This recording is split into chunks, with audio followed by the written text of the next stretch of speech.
Hello दोस्तों, मैं आप सभी का आपके अपने चैनल एसके एमपी बोर्ड पर स्वागत करता हूं। पिछले लेक्चर में हम लोग फर्स्ट चैप्टर और सेकंड चैप्टर मतलब पूरा कंप्लीट कर चुके हैं। अब हम थर्ड चैप्टर पे आते हैं। थर्ड चैप्टर क्या है? दो चर वाले रैखिक समीकरण योग। तो इसमें मैं क्या बताना है मुझे आपको, इसकी प्रस्तावना क्या होती है वो पूरी बता रहा हूँ कि इसमें क्या दे रखा है, किस प्रकार के क्वेश्चन पूछे जाते हैं, क्या होता है, वो सब डिस्कस करेंगे हम, है ना। तो इस लेक्चर में सिर्फ इसकी भूमिका बताऊंगा मैं आपको। फिर नेक्स्ट लेक्चर में क्या होगा, प्रश्नावली 1 2 और क्या है 3.1 स्टार्ट होगा, है ना। तो इसी से स्टार्ट करते हैं। जैसे कि पाठ का नाम दे रखा है दो चर वाले रैखिक समीकरण योग। तो सबसे पहले तो आपको जानना होगा कि समीकरण क्या होता है। मतलब आपके पास कुछ लिखा है तो आप कैसे बोलोगे कि इसको आप समीकरण बोलोगे, कैसे पता लगाओगे कि वो समीकरण है या नहीं है। यहीं से स्टार्ट करते हैं। तो मान लो मैंने यहाँ पे आपके पास लिख दिया कुछ 2x प्लस 3 इक्वल टू 0। एक तो ये लिख दिया मैंने, है ना। और यहाँ पे मैंने लिख दिया p of x equal to 2x plus 3। Same चीज लिखी है, बस थोड़ा सा डिफरेंस है। यहाँ पे बराबर लगाए और 0 लगाए। और ये क्या दे रखा है मैंने, p of x equal to 2x plus 3। तो देखो समझने वाली चीज ये है कि जब भी किसी भी पद के, जैसे कि प्रथम पद ये है, इस वाला पद right hand left hand side और राइट हैंड साइड, जहां पर भी बराबर का साइन आ जाए, किस चीज का साइन आ जाए, बराबर का साइन आ जाए, तो उस वाले पद को या उस समीकरण, उसको क्या बोलेंगे हम लोग, समीकरण बोल देंगे। कुछ भी लिखा हुआ दिखे आपको और उसमें अगर बराबर का साइन दिख रहा हो आपको, तो आप क्या बोलोगे कि यह एक समीकरण है। यहीं पे आप इसको समीकरण नहीं बोल सकते। क्यों? क्योंकि यहाँ पे दे रखा है कि p ऑफ x बराबर 2x प्लस 3, बराबर यहाँ पे भी आ रहा है, लेकिन इसको क्यों नहीं बोलेंगे? क्योंकि ये इसका तो कोई मतलब नहीं है। यहाँ पे जैसे आप लिखते हो ना कि y बराबर 2 वैल्यू है या y बराबर 3 है, तो इसको समीकरण थोड़ी बोल देंगे। कुछ होना चाहिए एक दो पद और उसके बाद बराबर 0 लगा, कुछ भी लगा होना चाहिए। यहाँ पे 0 की जगह कुछ भी हो सकता है, 1 2 3 4 5 ऐसा भी हो सकता है ना। माइनस में भी वैल्यू हो सकती है, ऐसा जरूरी नहीं पॉजिटिव हो। ऑल इंटीजर हो सकते हैं, जो भी पूर्णांक होते हैं सब हो सकते हैं यहाँ पे। तो ये यहाँ पे सिर्फ यही बताना चाह रहा है कि p of x equal to 2x plus 3। और ये हमने सेकंड चैप्टर में अच्छे से पढ़ा। इसको क्या बोलते हैं आप लोग, ये एक बहुपद है। कौन सा बहुपद है ये? एक घाती बहुपद, या फिर इसको रैखिक बहुपद भी बोल सकते हो, है ना। यहीं से समझ। तो आपने देख लिया कि अगर आपके पास कोई सा भी कुछ लिखा है तो आप समीकरण बताओगे तो उसमें सिर्फ एक कंडीशन देखना है आपको कि उसमें बराबर का साइन लगा हुआ होना चाहिए। वहीं से अब आपको देखना है रैखिक क्या होता है। रैखिक मतलब क्या? देखो रैखिक तो समीकरण हो गया, अब रैखिक समीकरण क्या होता है। अब आपके पास ये लिखा है तो ये कौन सा समीकरण है, रैखिक है, द्विघाती है, त्रिघाती समीकरण है। तो आप कैसे पता लगाओगे? तो आपको जो यहाँ पे क्या है, एक तो ये क्या है, अचर राशि है, और x क्या है, चर राशि। तो आपको देखना है चर राशि की अधिकतम घात कितनी है। तो यहाँ पे देखो चर राशि की अधिकतम घात कितनी है, यहाँ पे 1 है। मतलब क्या है, ये एक घाती समीकरण है। एक घाती समीकरण को क्या बोलोगे आप, रैखिक समीकरण। एक घात मतलब रैखिक, है ना। तो एक घात मतलब रैखिक समीकरण। तो ये क्या हो गया, एक घात वाला, मतलब कुल मिला के आप क्या बोलोगे, रैखिक समीकरण है। ये क्या है, समीकरण इससे बोल दिया कि यहाँ पे बराबर लगा है और यहाँ पे चर राशि की क्या है, घात, अधिकतम घात क्या है, 1 है, इसलिए इसको क्या बोलेंगे, रैखिक समीकरण, है ना।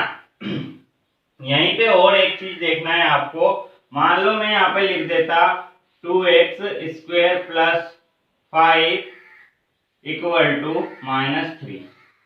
ऐसा भी तो लिख सकता था मैं, लिख दिया मैंने। तो इसको कैसे सॉल्व करोगे, या फिर इसको ऐसे ही रहने दो। लेकिन इसका आपको पता लगाना है कि ये समीकरण है कि नहीं। तो समीकरण से तो पता लग रहा है कि आपको कि यहाँ पे बराबर लगा है, इसलिए समीकरण है। और यहाँ पे देखो रैखिक समीकरण है या नहीं है। तो देखो यहाँ पे जो चर पद है उसकी अधिकतम घात देखो कितनी है, 2 है। मतलब ये रैखिक समीकरण नहीं है। ये कौन सा समीकरण है, द्विघाती समीकरण है। ऐसे ही पता लगाना है आपको, है ना। अब देखना है कि रैखिक समीकरण हो गया, आपने देख लिया। अब देखना है चर क्या होते हैं। चर यहाँ पे भी आ रहा है, आपको यहाँ पे भी दिख रहा होगा, मैं बोल रहा हूँ x चर है और 5 क्या है, चर राशि है, x चर राशि है। तो ये भी मैंने बहुपद में अच्छे से पढ़ाया है। चर क्या होता है, चर वह राशि होती है जिसका मान बदलता रहता है ना। x से, अब x का मान आप यहाँ पे कुछ भी रख सकते हो ना, 1 रख दो, 2 रख दो, 3 रख दो, कोई फर्क पड़ेगा क्या? बस आपको रखना है मान और चेक करना है कि इस बहुपद का मान 1 रखने पे ये आ रहा है, 2 रखने पे ये आ रहा है, 3 रखने पे ये आ रहा है, ऐसे ही हो रहा है ना। और चर राशि हो गई ये। तो अचर राशि कौन सी होती है, ऐसी राशि जिनका मान कभी बदलता नहीं है, जैसे कि 3 है, भैया 3 को तो 3 बोलोगे ना आप, ऐसा थोड़ी कि 3 को 5 बोल दोगे, 6 बोल दोगे, ये तो कांस्टेंट है ना, इसलिए इनको क्या बोला जाता है, अचर राशि। और x y z जो भी रहते हैं वेरिएबल, इनको क्या बोला जाता है, चर राशि। तो ये क्या हो गई, चर राशि। अब आपको देखना है दो चर वाले रैखिक समीकरण। आपने समीकरण देख लिया, रैखिक समीकरण देख लिया, अब दो चर भी लगाना है आपको। अब इसमें क्या दिख रहा है, इसको क्या पढ़ोगे, एक चर वाला रैखिक समीकरण। क्यों, क्योंकि यहाँ पे सिर्फ आपको एक से दिख रहा है, तो दो चर वाला लिख देता हूं मैं। देखो simple, 2x plus 5y equal to 3 लिख दिया। तो ये क्या हो गया, देखो एक चर तो x से, दूसरा चर क्या है, y है, तो ये क्या हो गया, दो चर वाला रैखिक। क्यों होगा, क्योंकि इसकी अधिकतम घात क्या है, इसकी भी एक, इसकी भी एक, तो इस समीकरण की अधिकतम घात क्या हो गई, एक, है ना। तो ये क्या हो गया, दो चर वाला रैखिक समीकरण। यहीं पे मैं ये लिख देता, मान लो 2x plus 3y square equal to 6। तो देखो यहाँ पे इसकी एक घात है अधिकतम, इसकी दो है, तो ये रैखिक होगा क्या, नहीं होगा ना, क्योंकि इसकी दो घात हो गई ना अधिकतम, इसलिए ये रैखिक नहीं होगा। इसलिए हमेशा ध्यान रखना है, जो दोनों चर पद हो उन दोनों की अधिकतम घात क्या होना चाहिए, एक होना चाहिए, तभी वो क्या होगा, दो चर वाला रैखिक समीकरण कहलाएगा। समझ गए आप। अब देखो आपने पढ़ लिया दो चर वाला रैखिक समीकरण। अब एक और आ गया यहाँ पे कि युग्म। युग्म क्या होता है, युग्म का मतलब होता है जोड़ा। जैसे कि आप कहीं पे भी गए, मान लो आप गए एक शॉप पे गए, दुकान, मतलब आपको कपड़े अपड़े खरीदना है ना, या चप्पल खरीदना है मान लो, तो आपने बोला कि मेरे को चप्पल दिखा दो, तो ऐसा थोड़ी वो आपको कि एक पैर की चप्पल दिखा देगा दुकान वाला, दिखाएगा एक पैर की, लेकिन देगा तो दोनों ना, वो जोड़ा देगा ना चप्पल का, ऐसा थोड़ी कि एक दे देगा। इसी प्रकार युग्म को क्या समझ सकते हैं हम, जोड़े से, मतलब जहां पे कम से कम दो समीकरण हो। जोड़ा ऐसा थोड़ी कि दो चीजों का जोड़ा होता है, जोड़ा तो चार चीजों का भी होता है, 5 जोड़ों का कॉम्बिनेशन कुल मिला के आपको क्या बोल सकते हो, युग्म। तो दो से ज्यादा होना चाहिए कुल मिला के, है ना। तो युग्म से क्या समझोगे कि दो समीकरणों का जोड़ा। जैसे आपने ये लिख दिया एक समीकरण, तो इसको एक मान लो, और एक और बोलूंगा तो मैं क्या लिख देता हूं यहाँ पे, 2x plus 4y equal to -5। तो ये हो गया दूसरा समीकरण। तो इन दोनों को क्या बोल सकते हो आप, ये क्या है, युग्म है। प्रथम समीकरण, दूसरा समीकरण क्या है, दो चर वाले रैखिक समीकरणों का युग्म हो गया। ये दोनों मिला के आप युग्म बोल सकते हो, ऐसा नहीं है कि इसको युग्म बोलोगे ना। अब इसको आप व्यापक रूप में किस प्रकार लिखते हो। अब ये तो हमने देख लिया कि ऐसा कुछ भी लिख दिया, लेकिन इसका कुछ व्यापक रूप भी तो होगा ना, हमने देखा था ना। तो मैं व्यापक रूप बता देता हूं, यहीं पे लिख लेता हूं, आप नोट डाउन कर लेना कि व्यापक रूप में आप कैसे लिखोगे। a1 a2 के रूप में कुल मिला के ये लिखना है, तो आप लिखोगे क्या, a1x plus v1y plus c1 equal to 0। ये हो गया समीकरण एक। और a2x plus v2y plus c2 equal to 0, ये हो गया समीकरण 2।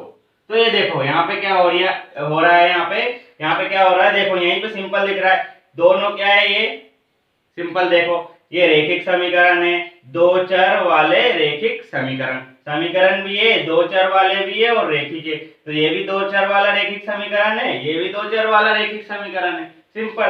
तो ये इन दोनों को क्या मिला के बोल सकते हो आप कि ये दोनों क्या है, दो चर वाले रैखिक समीकरण युग्म है। सिंपल, ये समझना है। तो आपको ये नोट डाउन करना है, ये समझ गए हो, कुछ आपको लिखना हो तो लिख लीजिएगा, है ना। तो अब मैं आपको क्या बता रहा हूं कि समीकरण तो देख लिया आपने, अब इसका कुछ हल भी तो होता होगा ना। तो हम देखेंगे अब अगले नेक्स्ट में कि समीकरणों का हल, है ना। तो ये आप नोट डाउन कर लो, मैं रफ कर देता हूँ। तो अब हम लोग देखते हैं समीकरण के हल। तो इससे ये आपने 9th क्लास में भी पढ़ा होगा कि कोई समीकरण दे रखा है। अब ये देखो यहाँ पे क्या है, दो चर वाला। पहले आपको क्या देखना है कि आपको देखना है समीकरण किस प्रकार का समीकरण। तो यहाँ पे आपको देखने से क्या लग रहा है, इसमें दो चर है ना। दो चर वाला रैखिक समीकरण है। क्यों? क्योंकि इसकी अधिकतम घात दोनों की क्या है, यहाँ पे दोनों चरों की एक है इसलिए। और समीकरण क्यों? क्योंकि यहाँ पे बराबर लगा के बराबर लगा है, सिर्फ यहाँ पे क्या बराबर लगा है, इसलिए आप क्या बोलोगे, ये एक समीकरण। तो ये क्या है, दो चर वाला एक रैखिक समीकरण है ना। अब इसके हल निकालना है आपको। तो हल क्या होते हैं, किसी समीकरण के हल क्या होते हैं? हल कुल मिला के क्या बोल सकते हो आप कि x और y का ऐसा मान रखो कि पूरा वाला इस साइड वाला पद इस साइड वाले पद के बराबर आ जाए। ऐसा होता है कुल मिला के हल, ये हो सकता। तो आप इसको किस प्रकार करोगे कि x का क्या मान होगा, y का क्या मान होगा, तो ये आप सोचना पड़ेगा ना आपको कि भैया x का मान मैंने 1 रखा, 2 रखा, तो क्या कैसे निकाल सकते हो आप, क्या सोचोगे, क्या करोगे? आप मन से ऐसा थोड़ी सोचोगे कि बार बार भैया ऐसे तो पूरा पेपर आ गया और पूरा पेपर 3 घंटे बैठ के सोचते ही रहे, एक क्वेश्चन भी सोल्व नहीं हो, ऐसा हो सकता है ना। तो इससे कुछ तरीका होता है कि इस प्रकार आप करोगे तो आप आसानी से इस समीकरण के हल निकाल पाओगे, है ना। तो आपको क्या करना है, इसको थोड़ा सा मॉडिफाई करना है। इस समीकरण को क्या लिख सकते हो आप, 3x प्लस 4y, और देखो ये माइनस का 20 है तो उस साइड ले जाएंगे तो क्या हो जाएगा, बराबर प्लस का 20 हो जाएगा। हो गया 20। अब देखो, अब आपको क्या करना है, इस समीकरण में x का कुछ मान रखो और y का निकाल लो, सिंपल। तो मैं x का 0 से स्टार्ट करता हूं, है ना। तो क्या रखूंगा मैं, यहाँ पे लिख दो, ये समीकरण 1 है, तो यहाँ पे लिखूंगा मैं समीकरण 1 में x बराबर 0 रखने पर, है ना। तो x बराबर 0 रखो इस समीकरण में, 3 गुने 0 प्लस 4 y इक्वल टू 20, है ना। ये हो गया। अब देखो इसको क्या, ये तो 0 हो गया पूरा, है ना। तो क्या लिखूंगा मैं, 4y इक्वल टू 20। तो y इक्वल टू क्या हो गया, ये देखो 20/4, 4 पंजे 20, मतलब y का मान क्या हो गया आपके पास, 5। देखो अब आपने आसानी से पता लगा लिया कि इस समीकरण का हल क्या होगा। कैसे आसानी से पता लगा लिया, आपने एक मान रखा, 0x का माना, है ना, एक मानना है आपको, दूसरा आपके पास आसानी से आ गया पता। नहीं तो आप क्या करते, इसको सोचते इसको 0 रखूं, फिर इसको क्या रखूं, फिर इसके बराबर 20 आना चाहिए, ऐसा सोचना पड़ता है ना आपको। तो सिंपल आपको क्या करना है, किसी भी एक चर का आपको मान मानना है कि भैया हम इसका ये मान रखेंगे, और दूसरा अपने आप निकल के इस प्रकार सोल्व करोगे तो आ जाएगा। तो इसी प्रकार आप क्या लिखोगे, यहाँ समीकरण 1 के हल क्या होंगे, x, y, और ये क्या है हम लोगों के, x तो हमने 0 माना और y क्या आ गया, 5। इस प्रकार हो गया ना, x हमने 0 माना तो y 5 आ गया। इसी प्रकार आप यहाँ पे आपने x माना तो आप y को भी मान सकते हो, ऐसा जरूरी नहीं है कि y को नहीं मानोगे। तो आप यहाँ पे एक और करके दिखा देता हूं मैं आपको, यहाँ पे लिख दो, क्या लिखोगे, वही समीकरण, ये तो मैंने एक मान निकाला। आप ये भी इस समीकरण का एक बात और ध्यान रखना, इस समीकरण का ऐसा नहीं कि एक मान होगा, बहुत सारे हल हो सकते हैं इस समीकरण के, अनंत हो सकते हैं। क्योंकि ऐसे आपको तो वैल्यू रखना है कि इसके बराबर x का और y का ऐसा मान रखो कि उसके बराबर 20 आ जाए, सिंपल। तो ऐसा थोड़ी कि एक ही होगा कि 0 और 5 रखोगे। तो देखो पहला तो ये हल हो गया, दूसरा मैं निकाल के और बता देता हूँ, तीसरा भी हो सकता है, चौथा भी हो सकता है ना। तो समीकरण 1 में अब देखो यहाँ पे मैं y का रख देता हूँ, क्या रखूंगा मैं यहाँ पे, देखो 1 रख दो y का, या फिर x का ही रख दो, y का छोड़ो, x का ही रखते हैं अपन, तो क्या रखेंगे, x का 1 रख दो, या फिर क्या रखोगे, 2 रख दो, x का मान क्या रख दो, 2 रख दो। क्या हो जाएगा 2 रखोगे तो, x बराबर 2 रख दिया,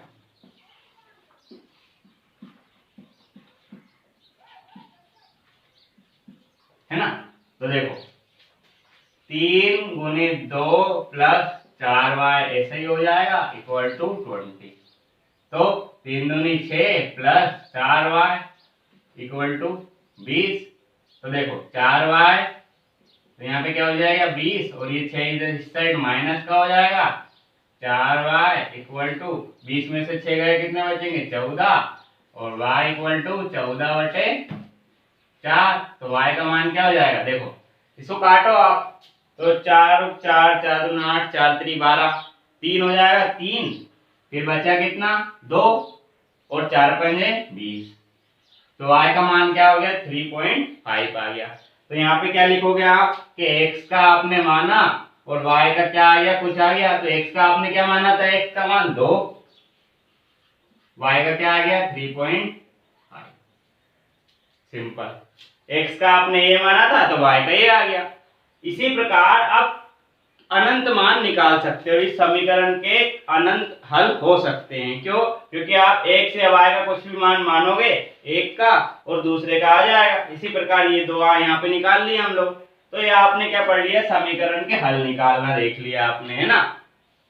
अब क्या होता है कि इस समीकरण को आपको ग्राफिकल रिप्रेजेंटेशन, ये भी कक्षा 9वीं में पढ़ा है आपने कि कोई सा समीकरण है, इसको आप ग्राफ पे कैसे रिप्रेजेंट करोगे।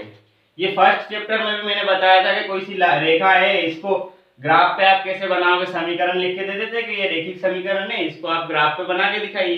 तो आप क्या करते थे, उसके भी मान हल निकालते थे, जैसे ये निकाले हम लोगों ने। और इसको किस प्रकार लिखा जाता था, वहां पे देखो ऐसे लिखते थे ना हम लोग, ये याद आ जाएगा आपको अच्छे से। लिख एक बॉक्स बना देते थे, और यहाँ पे क्या करते हैं हम लोग, x और y लिखते थे, और यहाँ पे दो मान लिख दिया। जैसे कि x का आपने क्या हो गया, x को 0 माना था, तो y का मान क्या आ गया था 5, है ना।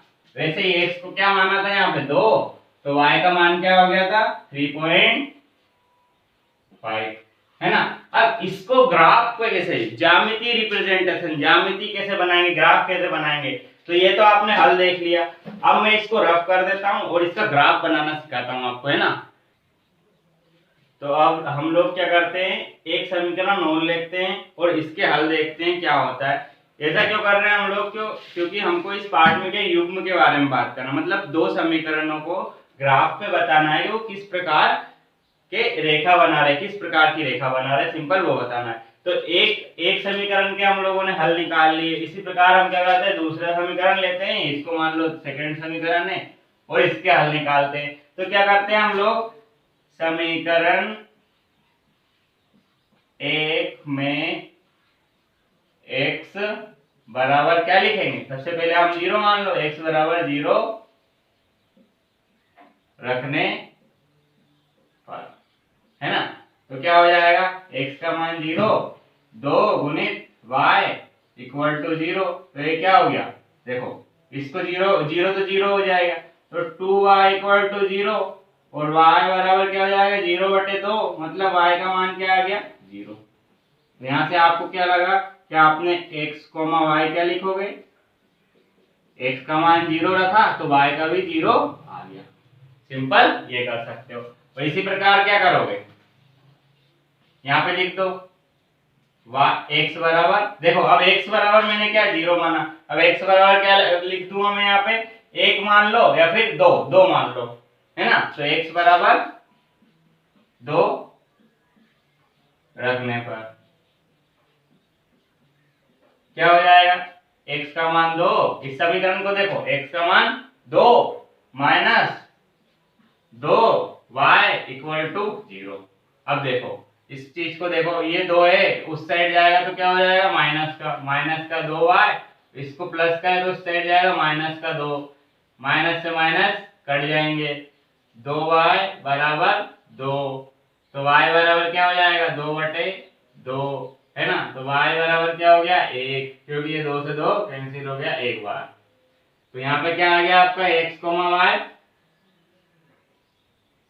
x का मान कितना रखा था 2, पहले क्या लिखते हैं x, फिर दूसरे y, तो x का मान 1, 2 और y का 1 आ गया, है ना। ये करना है आपको। इसी प्रकार इसका भी हम यहाँ पे बॉक्स बना लेते हैं कि इसके भी आपके पास दो वो आ गए, पहला समीकरण ये है, दूसरा ये है, तो पहले के तो ये हल निकाल लिए, दूसरा x, y, दूसरे के हल क्या क्या होंगे देखो यहाँ पे x का मान क्या रखा 0, तो y का भी क्या आ गया 0, तो क्या लिखोगे x का 0 और y का भी क्या आ गया, देखो x का 0 तो y का भी 0 आ गया।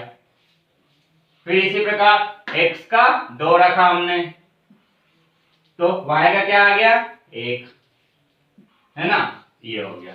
अब सिंपल क्या करते हैं, इसको ग्राफ में बनाना सीखते कैसा क्या होता है। तो अब आपको क्या करना है, जैसे कि आपने ग्राफ पेज देखा होगा ना और नहीं देखा है तो आपको क्या करना है, ग्राफ पेज लेना है और नहीं हो आपके पास अभी तो अभी आप वीडियो देख लो और कभी भी जाना दुकान पे 2 रुपए का 3 रुपए का आता है ग्राफ पेज लेना, उस पे ये बना रहता है ग्राफ और आपको सिर्फ ये ड्रॉ करना है और ये लिखना रहता है सिंपल, जब भी आप सीख पाओगे। अगर आप नहीं बनाओगे तो आप सीख नहीं पाओगे, यहाँ पे देख लोगे कि क्या क्या बताया तो कुछ समझ में आएगा नहीं आपको। और मैं अभी आगे और जो भी क्वेश्चन है ना उसको भी ग्राफ में ही बताना रहता है, तो आपको ग्राफ तो आपके पास चाहिए, तो आप कम से कम 4 या 5 ग्राफ लेके आना है ना। तो अभी सिंपल आपको देखना है कि ये समीकरण दोनों हैं तो इनको ग्राफ पे किस प्रकार रिप्रेजेंट करा जाता है, किस प्रकार बनाया जाता है। तो ये मैं कक्षा अभी में भी पढ़ा है लेकिन यहाँ पे मैं बता देता हूँ क्या है कि मान लो x का मान माना है, अब ये हमने निकाल लिया, हल तो निकालना सीख लिया आपने, अब आपके पास ये चीज उपलब्ध है, अब इससे ग्राफ बनाना है आपको। तो x का मान क्या है 0, तो यहाँ पे देखो पहले तो मैं इसका बता देता हूँ कि क्या क्या है। देखो x इस साइड प्लस लिखा रहता है, इस साइड माइनस लिखा रहता है ना, y यहाँ पे प्लस रहता है, यहाँ पे क्या रहता है माइनस, और इनको क्या बोलते हैं, ये x के निर्देशांक है 1 2 3 4 5 और ये भी माइनस x के हैं, ये प्लस y के निर्देशांक है, ये माइनस y के निर्देशांक है, इनको क्या बोला जाता है निर्देशांक, सिंपल में क्या बोला जाता है इनको निर्देशांक, है ना। अब आपको क्या देखना है, x का मान 0 है, देखो तो x का मान 0 कहाँ पे होगा, ये ओरिजिन है ना, ये यहाँ पे y का मान भी 0 है और x का मान भी 0 है, इसलिए ये क्या होगा 0।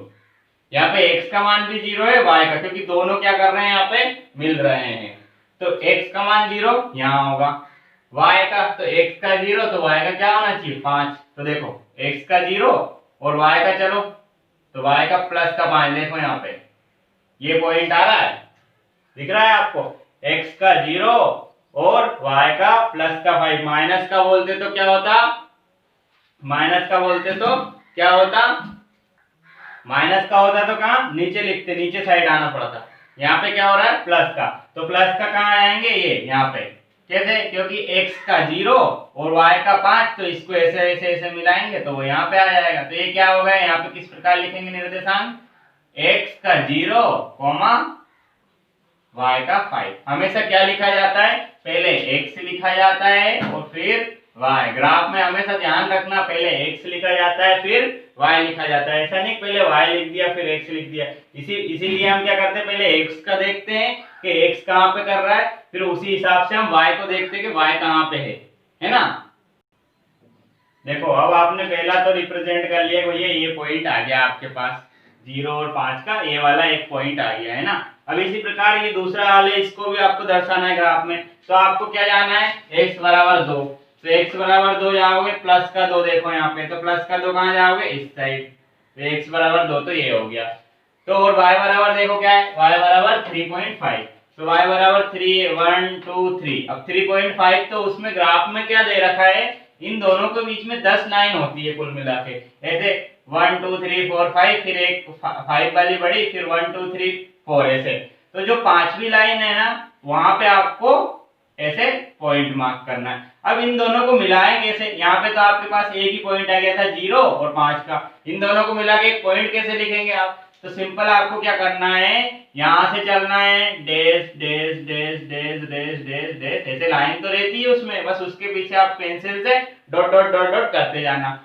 और यहाँ पे 2 है तो इसको भी डॉट डॉट डॉट डॉट करोगे तो ये कहीं पे जाके कट करेंगे, मान लो ये पॉइंट पे जाके कट करा इन लोगों ने, है ना, तो ये वाला पॉइंट क्या हो जाएगा, ये वाला पॉइंट क्या हो जाएगा, इसको बोलोगे आप 2,3.5, है ना, 2,3.5, ये भी क्या होगा x, y,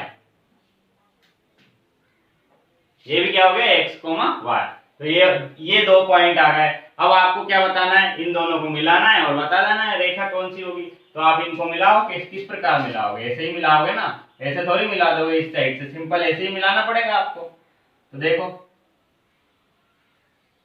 ये दोनों से होके जाती है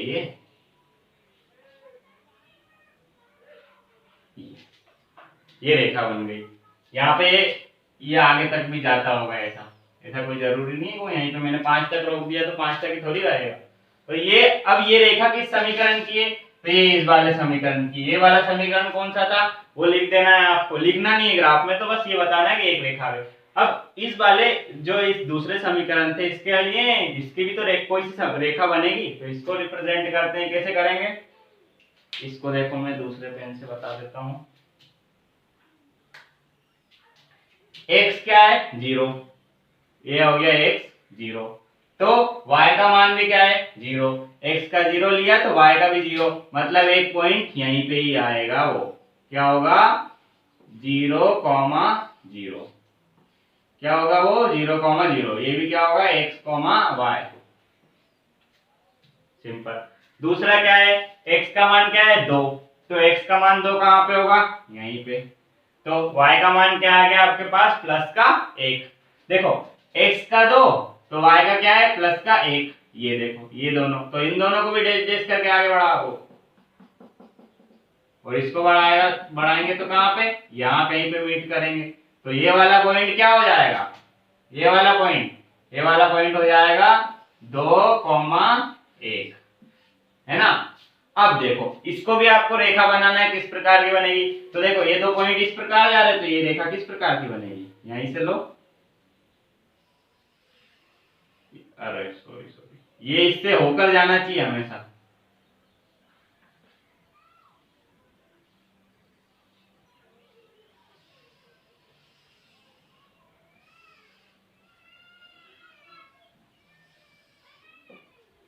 ये देखो दोनों को आपने देख लिया। अब इससे देख के आपको क्या पता लग रहा है, ये दिख रहा है आपको, तो इससे आपको क्या पता लग रहा है कि दोनों रेखा क्या है, दोनों रेखा एक पॉइंट पे कट कर रही है ना, एक पॉइंट पे कट कर रही है दोनों रेखा। और आप चाहो तो इस पॉइंट को भी निकाल सकते हो, कैसे निकाल सकते हो, क्या आपको पता है ये ग्राफ है, अब इस पॉइंट को आप नीचे लाना है डेश डेश करके, तो वहां से आप पता लगा लोगे कि x का मान क्या होगा, तो इसको इस साइड ले जाओगे तो आपको पता लग जाएगा y का मान क्या होगा। तो आप यहाँ पे बता सकते हो x, y क्या होगा, कैसे बता सकते हो कि x का मान यहाँ पे देख लोगे 4, जो भी आप, अब इसमें तो करेक्ट आया नहीं हो क्योंकि मैंने ग्राफ तो लिया नहीं है यहाँ पे, तो आपको ग्राफ में बिल्कुल एक्यूरेट करेक्ट वैल्यू आएगी कि x की मान जो भी आएगी यहाँ पे लिख देना, कॉमा y का लिख देना। जैसे इसमें क्या आया है 4 आया है और y का मान क्या आया है 2 से कुछ ज्यादा है, तो आप क्या लिख दो 2.5। तो ये इन दोनों समीकरण के क्या होंगे, हल बोल सकते हो एक प्रकार के, ये भी इन दोनों समीकरण के क्या होंगे हल, मतलब आप इस वाले समीकरण में 4 और 2.5 रखोगे तो उसके हल हो जाएंगे, और इसमें भी रखोगे तो हल हो जाएंगे, है ना। सिंपल आपको देखना है, दोनों ग्राफ बना लिए आपने और कुछ नहीं करना। देखो मैं यहाँ पे करके भी बता देता हूँ आपको, वो समीकरण क्या था आपके पास 3x plus 4y equal to 20, पहला समीकरण तो ये था, इसका मतलब बता रहा हूं कि आपके पास जो हल आया है इसका मतलब क्या है, ये तो पहला समीकरण था, और दूसरा क्या था x minus 2y equal to 0, ये था आपके पास दूसरा समीकरण, है ना। ये दो दूसरे समीकरण, मतलब अब इसमें क्या हो रहा है, पहले क्या कर रहे थे, इस समीकरण के हल क्या निकले थे ये दोनों, और इस वाले समीकरण के हल क्या निकले थे ये दोनों निकले थे, हमने निकाला था। अब जो ये दोनों समीकरण जहां पे भी दोनों रेखाएं जहां पे, इसको क्या बोलते हैं उभयनिष्ठ बिंदु बोलते हैं, जहां पे भी कट करेगी इसको क्या बोलेंगे उभयनिष्ठ बिंदु, ये दिख नहीं रहा होगा, इसको लिख लेना आप, क्या बोल रहा हूं मैं उभयनिष्ठ बिंदु, सिंपल लिख लेना आप, अगर दिख नहीं रहा हो आपको तो लिख लेना उभयनिष्ठ बिंदु, इसको क्या बोलेंगे जो जहां पे भी कट करेगी दोनों रेखाएं उसको क्या बोलेंगे उभयनिष्ठ बिंदु। और जो x और y का मान आएगा, तो यहाँ पे ऐसा जरूरी नहीं है कि 4 ही आएगा या 2.5, क्योंकि यहाँ पे मैंने ग्राफ नहीं लिया है, मैंने सिर्फ बनाया है, इस पे ग्राफ थोड़ी होगा, आपके पास ग्राफ होगा उसमें बनाना तो आपके पास एग्जैक्ट वैल्यू हो जाएगी कि x की क्या होगी, y की क्या होगी। और जो भी वैल्यू हो वो इसमें भी रखना है, x का मान और y का मान, तो वो क्या देगा, बराबर 20। यहाँ पे x रखोगे y रखोगे तो क्या हो जाएगा 20, और इसमें भी रखोगे x और y का मान तो वो बराबर क्या हो जाएगा 0। तो कुल मिला के क्या है, जो उभयनिष्ठ बिंदु होता है वो इन दोनों समीकरणों को क्या होता है, हल होता है। दोनों समीकरणों के क्या होंगे, हल होगा। यही आपको ध्यान रखना है। और एक चीज और क्या है कि ऐसा जरूरी नहीं है कि यहाँ पे प्रतिच्छेद कर रही है, इसका मतलब क्या है, प्रतिच्छेद कर रही है, तो ऐसा जरूरी थोड़ी है कि इस समीकरण से तो प्रतिच्छेद कर रही है इन दोनों से। अब आपने कोई दूसरा समीकरण लिया, दो समीकरण, उसमें वो दोनों रेखाएं कैसे चली गई, ऐसे चली गई, एक ऐसे और दूसरी भी ऐसे, ऐसा भी तो हो सकता है। या फिर दोनों एक के साथ एक, एक इस पे भी और सेकंड भी इसके ऊपर ही बन गई, कुछ भी हो सकता है। तो वो तीन कंडीशन है, वो तीन कंडीशन क्या हम पढ़ने वाले हैं, और वो कब पढ़ेंगे, नेक्स्ट लेक्चर में। क्योंकि अब क्या ये पूरा हो गया और इसकी लेंथ कुछ ज्यादा हो गई है वीडियो की, इसलिए इसको हम यहीं समाप्त करते हैं। आपको बस ये ध्यान रखना है ग्राफ कैसे बनाया जाता है, किस प्रकार से। तो आपको अगर आपके पास आज ग्राफ हो भी नहीं तो क्या करोगे, आप ग्राफ लेना, फिर बनाना, उसके बाद जो मैं नेक्स्ट वीडियो बनाऊंगा ना, वो नेक्स्ट बनाने के बाद देखना, प्रैक्टिस करने के बाद, है ना।